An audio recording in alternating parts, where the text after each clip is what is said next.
Hello guys, welcome back to the study. This is Dheeraj Kumar. आप में से बहुत सारे लोग, ऑलमोस्ट सारे लोग, ठीक है, बहुत सारे नहीं कह सकते, सारे लोग अभी दिमाग में यही चल रहा होगा कि इस बार का कट ऑफ क्या जाएगा। ठीक है, जीडी में क्या जाएगा, डीबी में क्या जाएगा, यांत्रिक में क्या जाएगा। मैं एससी से हूँ, मुझे कितना नंबर लाना चाहिए। मैं ओबीसी से हूँ, मुझे कितना नंबर लाना चाहिए। मेरी सीट इतनी है। मैं जनरल कैटेगरी से हूँ, मुझे भाई क्या करना चाहिए ताकि हमारी हो जाए। हमारी सीट पे तो सारे ऑलमोस्ट फाइट करते हैं। चलो, दिमाग में चल रहा है ना, चलना भी चाहिए। और यही जिसके दिमाग में बहुत ज़्यादा चलता है ना, उसी का सिलेक्शन नहीं हो पाता है। फाइनली मैं यही बोलता हूँ। फिर बोलोगे सर कैसा बात बोल दिया वीडियो के स्टार्टिंग में। देखो, कट ऑफ ये जो गेम है ना, ये सबसे बड़ा डटी गेम है। कट ऑफ का गेम जो है मार्केट में चलता है ना, तो सबसे बड़ा खतरा होता है यहाँ पे। इसलिए मैं कह रहा हूँ जो कट ऑफ का गेम है इसको ख़त्म करो। क्यों गाइस? क्योंकि कट ऑफ के बारे में क्या सोच रहे हो यहाँ पे? अगर कट ऑफ के बारे में बोले तो क्या सोच रहे हो बताओ? डीबी के अंदर जो फॉर्म भरेंगे वो 60 में से कितना नंबर जाएगा?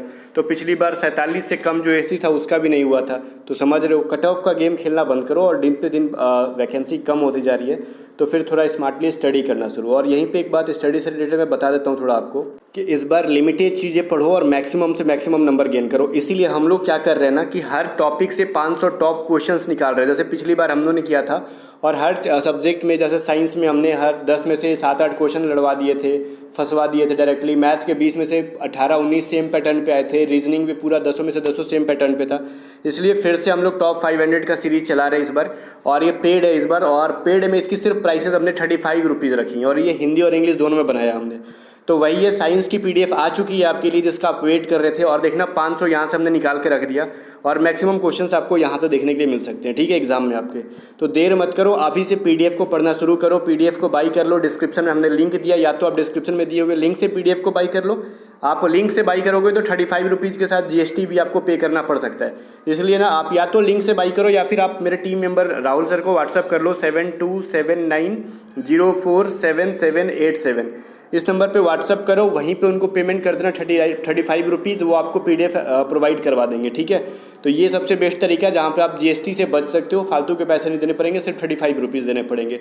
और ऐसी मैथ, रीजनिंग, साइंस की आएंगी। और जीके की जो पीडीएफ आएगी 500 की, वो फ्री में दी जाएगी आपको। उसके लिए टेंशन मत लेना, ठीक है। जीके की पीडीएफ हम लोग आपको फ्री में अवेलेबल करा देंगे टॉप 500 का। एग्जाम के 20 दिन पहले पढ़ लेना। सारा क्वेश्चन जीके का वहीं से आएगा। 5 में से 4-3 क्वेश्चन डायरेक्टली आपके शिफ्ट में देखे जाएंगे। पिछली बार ये चीज़ें हुई थी, ठीक है। इस बार हम लोग बात कर ले कट ऑफ के बारे में। जो सोच रहे हो कि कट ऑफ क्या जाएगी, तो गाइज यहाँ पे सबसे पहले समझने वाली बात ये है। देखो, पिछली बार जो है आउट ऑफ 60 47 नंबर से कम जिसका एससी का भी नंबर था ना, एसी कैटेगरी का बच्चे का, उसका नहीं हो पाया था। मतलब कट ऑफ ही 47 गया था। अगर आप जनरल कैटेगरी से हो, ओबीसी से हो, तो क्या लगता है 45 नंबर पे हो पाएगा सिलेक्शन? कभी नहीं हो पाएगा। तो यहाँ पे कितने की तैयारी करें सर? कट ऑफ के बारे में बताओ आप। तो गाइस, इस बार सेक्शन 1 में टारगेट ही अपना 55 प्लस स्कोर करने का, इससे कम करना ही नहीं है। कट ऑफ क्या जाता है नहीं मतलब है, हमको 55 प्लस स्कोर करना। और 55 प्लस सेक्शन 1 में, चाहे आप किसी भी कैटेगरी से हो, ओबीसी से हो, जनरल से हो, एससी से, एसटी से, टारगेट 55 प्लस रखोगे तब जाके 52 50 के आसपास मार्क्स आएगा। और 50 से याद दिला दूँ कि मुझे लगता है ना कि 49 तो कट ऑफ गया था पिछली बार डीबी का जो है, ओबीसी का। तो फिर 50 से तो प्लस गया था जनरल का, 50 प्लस गया था जनरल का। तो क्या लगता है 50 से माइनस आएगा तो जनरल कैटेगरी वालों से हो पाएगा? नहीं हो पाएगा। तो गए, खैर गाइस, ये रहा 49 से। अब जितने ओबीसी के बच्चे हैं, जिन्होंने ओबीसी के बिना फॉर्म अप्लाई किया यूआर कैटेगरी से, तो खाली आपको गवर्नमेंट ने ओबीसी के अंदर मान्यता दे दिया, उससे काम नहीं चलेगा। खाली अगर आपने जनरल से अप्लाई किया ना, तो आपको जनरल की सीट पे ही फाइट करना है। इसलिए हर संभव प्रयास करो कि 55 प्लस स्कोर करें एग्जाम से पहले हम लोग, ठीक है। तो यही चीज़ है मैं बताना चाहता था इस वीडियो के थ्रू। और भी बहुत सारी चीज़ें मैं बताऊंगा कि आपको मैं टारगेट बता देता हूँ। वहीं पे अगर जीडी के बारे में बात कर ले, तो पिछली बार 74 या 75 के आसपास मार्क्स गए थे जीडी में, ठीक है। मुझे जहाँ तक याद आ पा रहा है 74-75 गया था जीडी का मार्क्स, ठीक है। तो कट ऑफ गया था। एससी का शायद 66 के आसपास था। बट फिर भी मैं बोल रहा हूँ, कोई भी यहाँ पे कास्टेज मत करो कि हम एससी से हैं। तो मेंटालिटी रख लोगे ना आरक्षण वाली, ठीक है, एससी वाली, एसटी वाली, कि हम एसटी से हैं तो हमारी कम कट ऑफ जाएगी, हम एससी से हैं तो हमारी कम जाएगी, हम ओबीसी से हैं तो हमारी कम जाएगी, और यूआर वाले रोना रोते हैं हमारी तो अधिक जाती है। तो ये सब मिला के मैं बोलता हूँ आप सब एक हो जाओ, एक पॉइंट पे आ जाओ। कोई एससी नहीं, कोई एसटी नहीं, सारे आप क्या है, एक्सपीरियंस हो फिलहाल के लिए। कट ऑफ बाद में देखेंगे जो आएगा किस कैटेगरी का, वो सरकार का काम है, रिजल्ट देने का काम है। जातिवाद में बांटना, आप पहले स्टूडेंट बनो। अब स्टूडेंट बनने का मतलब ये नहीं मैं कह रहा हूँ कि धरना प्रदर्शन चालू करो कि आरक्षण हटाओ, ये सभी नहीं। आपको करना ये है ना कि आप प्रिपरेशन ना सिर्फ एक स्टूडेंट की करो, आप SC student, ST student, OBC student की तरह प्रिपरेशन मत करो।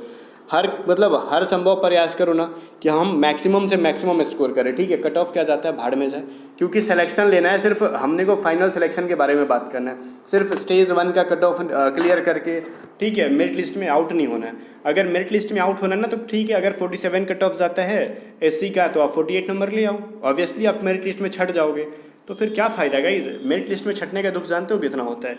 आप बहुत लंबी जर्नी करके जाते हो, अगर इंडिया से आपको कहा जाए जाओ आप आप इंडिया में दिल्ली रह रहे हो, कहा जाएगा जाओ आप तमिलनाडु घूम के आओ, आपको घूम के आना है, तो तमिलनाडु के जस्ट बॉर्डर से आपको वहाँ पर पहुँचा के रिटर्न कर दिया जाए वापस से दिल्ली में, तो फिर आपको समझ रहे कितना इतना लंबा जर्नी तय करके वापस आ गए, बहुत बुरा लगेगा। इसलिए कह रहा हूँ कि ये कट ऑफ जो गेम है ये this is a dirty game, cut off game is a dirty game. ये पबजी से भी घटिया गेम है कट ऑफ खेलने वाला, ठीक है। तो कट ऑफ आज के बाद कोई नहीं बात करेगा। इस वीडियो के कमेंट सेक्शन में ना मैं आप सबसे एक प्रॉमिस कराना चाहता हूँ, आप में से हर एक बच्चे कमेंट करके बताओ, प्रॉमिस करो ये चीज़ कि आज के बाद ना जब तक एग्ज़ाम नहीं हो जाता तब तक कट ऑफ के बारे में बात नहीं करोगे। और हाँ, प्रॉमिस ये नहीं कि कट ऑफ के बारे में बात नहीं करोगे, प्रॉमिस ये करना है कि हम मैक्सिमम से मैक्सिमम स्कोर करने के लिए पढ़ाई करेंगे और स्ट्रैटेजी के साथ, ठीक है। मैक्सिमम कहने का मतलब ये नहीं कि हम 110 नंबर का होता है अगर जीडी का पेपर, ठीक है, या फिर यांत्रिक का पेपर, तो हम 110 में से 110 ला देंगे, ठीक है, नहीं आ पाता है 110, मानते हैं 100 नहीं आ रहा है, कोई दिक्कत नहीं है। कट ऑफ ही 74-75 जा रहा है तो हम ठीक है, तो हम मान लेते हैं कि 90 प्लस नहीं स्कोर कर पा रहे हैं तो 90 ही करेंगे ना। मैक्सिमम कहने का मतलब कि कट ऑफ से मतलब नहीं है, हम अपनी क्षमता का यूज़ करके हर बार जो है मार्क्स को अपना बूस्ट करें, ठीक है। ये नहीं करें कि 110 में 110 लाने की कोशिश करें, संभव नहीं हो पाता जल्दी। फिर भी हम मैक्सिमम कहने का मतलब ये होता है गाइज कि देखो अपनी स्ट्रैटेजी बनाओ। अगर आपका सेक्शन 2 खराब है, बहुत ज़्यादा वीक है, चाहे 3, 4, 5 आप यांत्रिक की हो, तो अगर 3, 4, 5 खराब है तो आपका सेक्शन 1 अच्छा कर लो। सेक्शन 1 अगर अच्छा कर लोगे तो यहाँ पे आपको कोशिश करना है कि 55 या 54 यहाँ पे स्कोर करो, तब जाके वहाँ पे आप 25 नंबर भी ले लेते हो तो फिर आपका सिलेक्शन कोई रोकेगा क्या। 80 नंबर तो ऐसे ही हो गया, सिलेक्शन कोई नहीं रुकेगा, ठीक है। तो अगर 50 में से आप यहाँ से 25-26 नंबर तो इजीली गेन कर लोगे ना। अगर आप सेक्शन 1 को बहुत ज़्यादा स्ट्रॉन्ग कर लेते हो तो कोई एक चीज़ तो आपको स्ट्रॉन्ग करना पड़ेगा। एवरेज रखने से अच्छा है ना, मैं कहना चाहूँगा कुछ दोनों चीज़ों को एवरेज रखने से अच्छा है कि एक को एवरेज रख के एक को बहुत ज़्यादा स्ट्रॉन्ग बनाओ, ठीक है। दोनों को एवरेज बनाओगे, अगर दोनों में थोड़ा सा पेपर का लेवल अप किया गया तो बर्बाद हो जाओगे। इसलिए किसी एक पार्ट को इतना आप स्ट्रॉन्ग बना लो कि कहीं एक में हमको नुकसान भी होता भी है ना तो एक जो है बहुत अच्छा हो जाए। देखो चाणक्य ने कहा था ना, जिस तरीके से इनकम का आय का स्रोत एक से ज़्यादा होना चाहिए ताकि एक में हमको लॉस हो तो एक में प्रॉफिट हो, वही चीज़ है यहाँ पे। जीडीडी या फिर यांत्रिक जितने बच्चे हैं, 1-2 पार्ट आपको खेलना है एक ही साथ, 2 एग्ज़ाम्स आपको देने हैं एक ही दिन में बैठ के, 2 पेपर देने हैं, तो एक पेपर थोड़ा सा लॉस जाता है तो एक में हाईली स्कोर करने के लिए उसको बना के रखो। और मुझे जहाँ तक उम्मीद है कि सेक्शन 1 ऐसा चीज़ है जो हर कोई कर सकता है और हर एग्ज़ाम में काम आता है, जो मैं पढ़ाता भी हूँ। इसलिए मैं कहता हूँ सेक्शन 1 जिसका वीक है उसका रिजल्ट आना संभव नहीं है। कितना भी आप सेक्शन 2 आप अच्छा स्कोर कर लो, मान लो सेक्शन 2 में आप मान लो 50 नंबर का होता है, 40 नंबर गेन कर लो, खैर मुश्किल हो जाता है, फिर भी आप 40 नंबर ले लो। आपको क्या लगता है कि सेक्शन 1 आपका खराब है तो 25 नंबर लाके आपका रिजल्ट हो जाएगा? कतई नहीं होगा। एससी कहीं जाता है जीडी का 66 नंबर, तो आप तो 65 पे अटक गए हो, तो एससीओ कैटेगरी से हो तो नहीं हो पाएगा, समझ में आ रहा है। तो आप यूआर कैटेगरी से, ओबीसी कैटेगरी से हो ना, तो फिर यही चीज़ करो जो मैंने बताया कि हमेशा अपने मार्क्स को बूस्ट करो, कट ऑफ के बारे में छोड़ो। अगर आप कट ऑफ से 5-7 नंबर भी आगे निकल गए ना तो भी बैठना नहीं है, आपको ये चीज़ करना है कि अब उससे भी ज़्यादा इंक्रीज़ करें, क्योंकि घर पे क्या कर रहे हो वो मैटर नहीं करता, एग्ज़ाम में जाके थोड़ा सा मैटर करता है, मार्क्स थोड़ा इधर उधर हो जाते हैं, ठीक है गाइस। तो आई होप कि समझ गए होगे और आज के बाद कोई कट ऑफ के बारे में बात नहीं करेगा। प्रॉमिस करो कि हम पर डे अपने मार्क्स को इंक्रीज़ करने के ऊपर काम करेंगे, ना कि कट ऑफ पास करने के ऊपर काम करेंगे, ठीक है। बाकी फिर से जाने से पहले एक चीज़ याद दिला दूँ आपको मैं, ये जो साइंस के टॉप 500 पीडीएफ को हमने आपके लिए मेहनत करके रेडी किया है, इसको फटाक से जाओ हिंदी इंग्लिश दोनों में व्हाट्सअप कर लो 7279047787 पे व्हाट्सअप करके, ठीक है। आप मैसेज करके बाई कर लो या फिर डिस्क्रिप्शन में जो लिंक दिया गया वहाँ से बाई करके अभी से पढ़ना शुरू कर दो, देर ना करो इसमें।